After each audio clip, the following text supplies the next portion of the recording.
Hello students, welcome back in my YouTube channel. Students, if you are new to my channel, please subscribe my channel and hit the bell icon so you get the latest notifications timely. So students, today's topic is limitations of ratio analysis.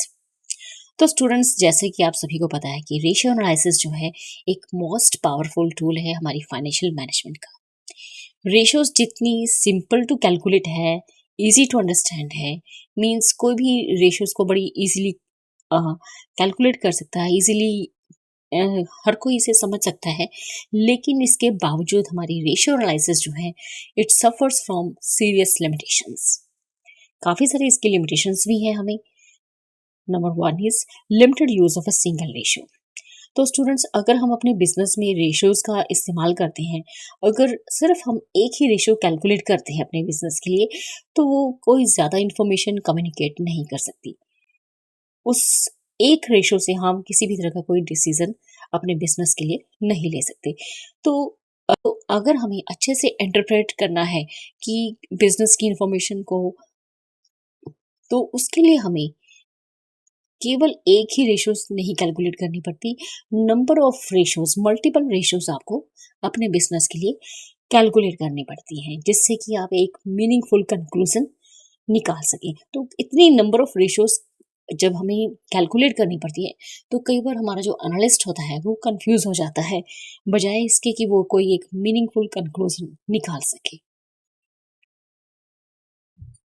तो इस तरह से जब हमारे पास number of options होते हैं, number of ratios होंगी, तो कहीं ना कहीं हमें ये कंफ्यूज कर सकती है। Next is second point, lack of adequate standards.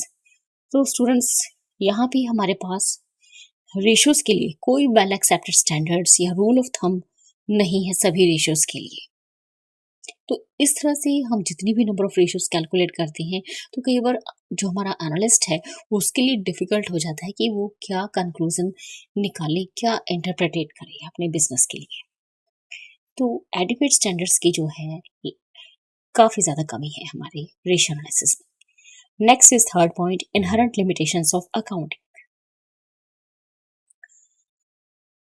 तो स्टूडेंट्स, जिस तरह से हम अपनी फाइनेंशियल स्टेटमेंट्स अपने बिजनेस में बनाते हैं, तो सेम उसी तरह से रेशियोज जो है उसकी कुछ अपनी लिमिटेशंस होती हैं, जैसे कि उसकी हिस्टोरिकल नेचर।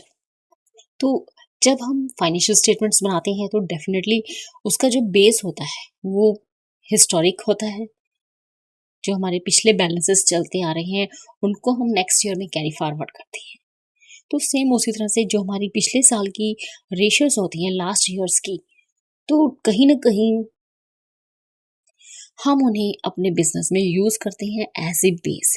और ज़रूरी नहीं है कि जो लास्ट ईयर्स की हमारी रेशियोज चलती आई हैं कि वो इन फ्यूचर सही हो। तो वो सही इंडिकेशन आपको प्रोवाइड नहीं कर सकती, because time is not the same for ever. Next is fourth point, change of accounting procedure. Change in accounting procedure by a firm often makes ratio analysis misleading. For example, a change in the valuation of methods of inventories from FIFO to LIFO increases the cost of sales, reduces considerably the value of closing stocks, which makes stock turnover ratio to be lucrative and an unfavorable gross profit ratio. तो students, जिस तरह से हम अपने business में accounting procedure use करते हैं, तो किसी ना किसी ईयर ऐसा होता है कि हम अपने अकाउंटिंग प्रोसीजर्स को चेंज कर लेते हैं, जिससे कि हमारी जो रेशियोज हैं, रेशियो एनालिसिस है, वो हमें मिसगाइड कर सकती है। फॉर एग्जांपल, जैसे कि हम स्टॉक वैल्यूएशन करते हैं, इन्वेंट्रीज की वैल्यूएशन करते हैं। अगर हम पहले फीफो मेथड यूज कर रहे थे और अगर हमने सडनली अपना मेथड चेंज कर लिया, from FIFO to LIFO change कर लिया, तो इससे क्या हो सकता है, क्या इम्पैक्ट पड़ेगा इसका हमारे बिजनेस पे। इससे क्या होगा कि हमारी जो कॉस्ट ऑफ सेल्स है वो इंक्रीज हो जाएगी, और जो हमारी वैल्यू ऑफ क्लोजिंग स्टॉक है वो रिड्यूस हो जाती है, जिससे कि हमारी जो स्टॉक टर्नओवर रेशियो है वो काफ़ी ज़्यादा ल्यूक्रेटिव हो जाती है, और हमारा जो ग्रॉस प्रॉफिट रेशियो है वो अनफेवरेबल रिप्रेजेंट करता है। तो अकाउंटिंग प्रोसीजर जो है ईयर टू ईयर चेंज होता रहता है। तो इस तरह से हमारी जो रेशो एनालिसिस है वो हमें ऐसे केसेस में मिसगाइड कर सकती है। 6 पॉइंट पर्सनल बाइस। तो स्टूडेंट्स, हम अपने बिजनेस में रेशोज कैलकुलेट करते हैं। तो रेशोज जो है सिर्फ एक हमारा मीन्स है फाइनेंशियल एनालिसिस का, ये अपने आप में एक एंड नहीं है। मल्टीपल रेशोज हम अपने बिजनेस में कैलकुलेट करते हैं और उनको इंटरप्रेटेट करते हैं। तो डिफरेंट डिफरेंट जो भी लोग होंगे हमारे बिजनेस में, वो एक ही रेशो को अलग अलग व्यू से, अलग अलग वे से इंटरप्रेटेट करते हैं, जो कि हमारी एक सबसे बड़ी लिमिटेशन है। हर कोई व्यक्ति अपने तरीके से किसी पर्टिकुलर रेशो को अलग अलग तरीके से इंटरप्रेटेट करता है। यहाँ पे पार्शियलिटी आ जाती है। हर आदमी उसका एक अलग व्यू होगा, अलग उसका ओपिनियन होगा, अलग उसकी इंटरप्रिटेशन होगी। तो यहाँ पे पर्सनल बायस जो है एक बड़ी समस्या है हमारी रेशो एनालिसिस की। Next is 7th point, uncomparable. Not only industries differ in their nature, but also the firms of the similar business widely differ in their size and accounting procedures, etc. तो students, एक ही type की जो industries होती हैं, चाहे उनकी जो firms हैं एक ही बिजनेस कर रही हैं, लेकिन हर इंडस्ट्री, हर फर्म जो एक ही लाइन में काम कर रही हैं, उनकी जो नेचर होती है या जो उनका जो साइज होता है या जो अकाउंटिंग मेथड्स प्रोसीजर वो फॉलो कर रहे हैं, वो आपस में सेम नहीं होते, ये डिफरेंट होते हैं। Not only industries differ in their nature, ना ही उनकी सिर्फ नेचर अलग होती है, बल्कि उनका जो साइज है वो भी डिफरेंट होता है और जो अकाउंटिंग प्रोसीजर वो फॉलो करते हैं वो भी डिफरेंट होते हैं। तो इस तरह से अगर हम जब रेशो एनालिसिस का इस्तेमाल करते हैं, कहीं ना कहीं जब हम रेशोज को कंपेयर करते हैं ऑफ सेम इंडस्ट्री के साथ या सेम फर्म के साथ, तो ये डिफिकल्ट हो जाता है और कई बार मिसलीडिंग हो जाता है।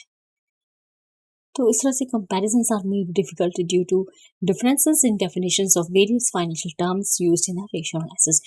तो जब भी हम ऐसे रेशियोज को कंपेयर करते हैं with same of the same industry of the same firm, तो कंपैरिजन करना काफ़ी ज़्यादा मुश्किल हो जाता है, क्योंकि हर इंडस्ट्री अगर वो सेम लाइन में है, कोई भी फर्म अगर वो सेम लाइन का बिजनेस कर रही है, तो उनमें काफ़ी सारे डिफरेंसेस होते हैं। तो इस तरह से कंपेयर करना काफ़ी ज़्यादा मुश्किल हो जाता है। Next is 8th point, absolute figures distortive. Ratios divide of absolute figures may prove distortive as ratio analysis is primarily a quantitative analysis and not a qualitative analysis. तो स्टूडेंट्स, जब भी हम रेशो कैलकुलेट करते हैं तो उसकी figures आपने देखी होगी, नॉर्मली पॉइंट्स में आती है उसकी फिगर। एक एब्सोल्यूट फिगर हमें किसी भी आंसर में नहीं दिखाई देती।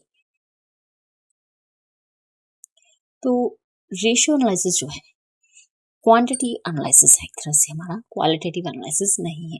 ये क्वांटिटी को रिप्रेजेंट करता है, एक वैल्यू को रिप्रेजेंट करता है, उसकी क्वालिटी क्या क्वालिटी है उस रेशियोज में वो उसको रिप्रेजेंट नहीं करता है। Next is 9th point, price level changes. While making ratio analysis, no consideration is made to the changes in the price levels, and this makes an interpretation of ratios invalid. तो students, जब हम ratio analysis का use करते हैं, जब भी हमारे price levels change होते हैं ईयर टू ईयर, तो उसको हम किसी भी तरह का इम्पोर्टेंस नहीं देते अपने रेशियो एनालिसिस में। तो इस तरह से जब भी हम अपनी रेशियोज को इंटरप्रेटेट करते हैं, तो वो कहीं ना कहीं इनवैलिड हो जाती है, क्योंकि जब कहीं ना कहीं जब हम अपनी रेशियोज को इंटरप्रेटेट करते हैं तो काफ़ी चीज़ों को हमें कंसिडर करना पड़ता है, लेकिन यहाँ पर हम अपने प्राइस लेवल्स को टोटली इग्नोर करते हैं, जो कि इनवैलिड है। Next is 10th point, ratios no substitutes. Ratio analysis is merely a tool of financial statements, hence ratios become useless if separated from the statements from which they are computed. तो students, ratio analysis जो है सिर्फ एक tool है हमारी financial statements का, लेकिन हमारी रेशियोज जो है टोटली यूजलेस हो जाती है, बेकार हो जाती है जब हम इन्हें उन स्टेटमेंट से सेपरेट कर देते हैं जहां से हमने अपनी रेशियोज को कैलकुलेट किया है, जैसे कि profit and loss and balance sheet से। तो हमारी जो रेशियोज हैं तब बेकार हो जाती हैं जब हम इन्हें इनकी स्टेटमेंट से सेपरेट करते हैं। Next is 11th point, clues not conclusions. Ratios provide only clues to analysts and not final conclusions. तो स्टूडेंट्स, हम डिफरेंट रेशियोज अपने बिजनेस में कैलकुलेट करती हैं, ये सिर्फ हमारे एनालिस्ट को एक क्लू देती है, एक क्लूज देती है, एक हिंट देती है, एक फाइनल कंक्लूजन प्रोवाइड नहीं करती। These ratios have to be interpreted by these experts and there are no standard rules for the interpretation. तो ये जो रेशियोज हैं इंटरप्रेटेड की जाती हैं एक्सपर्ट्स के द्वारा, और उसके बाद भी हमारे पास इनको इंटरप्रेटेड करने के लिए कोई स्टैंडर्ड रूल्स हमारे पास अवेलेबल नहीं है। तो इस तरह से हमारी जो रेशियो एनालिसिस है सिर्फ हमारे एनालिस्ट को डिसीजंस लेने के लिए एक क्लू प्रोवाइड करती है, कोई फाइनल कंक्लूजन प्रोवाइड नहीं करती, और ना ही हमारे एक्सपर्ट्स के पास किसी भी तरह की कोई स्टैंडर्ड रूल्स और इंटरप्रिटेशंस अवेलेबल हैं।